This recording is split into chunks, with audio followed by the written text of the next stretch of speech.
Vote for note case पर supreme court के बड़े फैसले के बाद सोमवार 4 मार्च 2024 दोपहर को प्रधानमंत्री नरेंद्र मोदी का पहला रिएक्शन आया। उन्होंने माइक्रो ब्लॉगिंग मंच एक्स पर एक पोस्ट के जरिए इस निर्णय का स्वागत किया।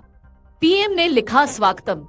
माननीय सुप्रीम कोर्ट की ओर से यह बड़ा फैसला है जो कि साफ सुथरी राजनीति को सुनिश्चित करने के साथ समूची व्यवस्था में लोगों के विश्वास को और गहरा करेगा।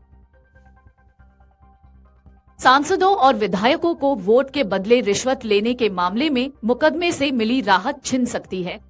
सुप्रीम कोर्ट ने इस छूट पर अपनी असहमति जताई है और साल 1998 में दिए अपने पिछले फैसले को पलट दिया है।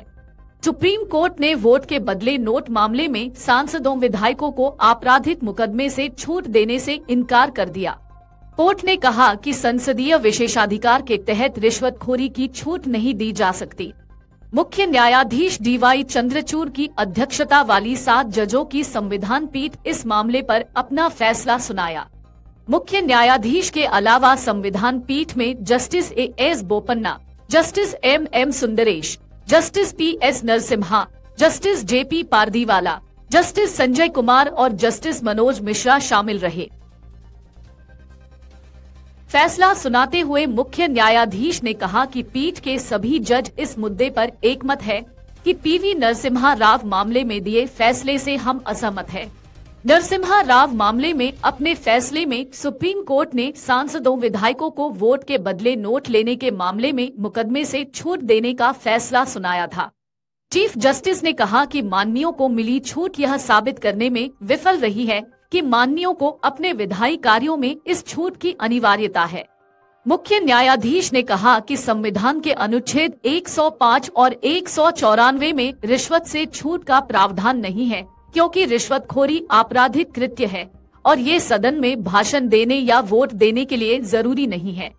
पीवी नरसिम्हा राव मामले में दिए फैसले की जो व्याख्या की गई है वो संविधान के अनुच्छेद 105 और 194 के विपरीत है।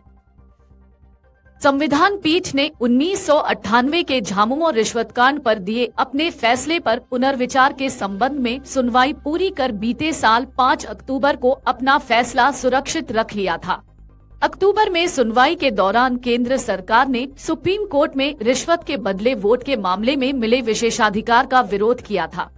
सरकार ने भी अपनी दलील में कहा था कि रिश्वतखोरी कभी भी मुकदमे से छूट का विषय नहीं हो सकती। संसदीय विशेषाधिकार का मतलब किसी सांसद विधेयक को कानून से ऊपर रखना नहीं है।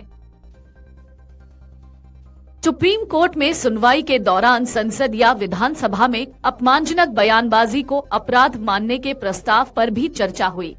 प्रस्ताव में मांग की गई थी कि सांसदों विधायकों द्वारा सदन में अपमानजनक बयानबाजी को कानून से छूट नहीं मिलनी चाहिए, ताकि ऐसा करने वालों के खिलाफ आपराधिक मुकदमा चलाया जा सके। हालांकि सुप्रीम कोर्ट ने सुनवाई के दौरान ही बयानबाजी को अपराध मानने के प्रस्ताव को खारिज कर दिया था। सुप्रीम कोर्ट ने कहा कि सदन के भीतर कुछ भी बोलने पर सांसदों विधायकों के खिलाफ कार्रवाई नहीं की जा सकती और सदन के भीतर माननीयों को पूरी आजादी है।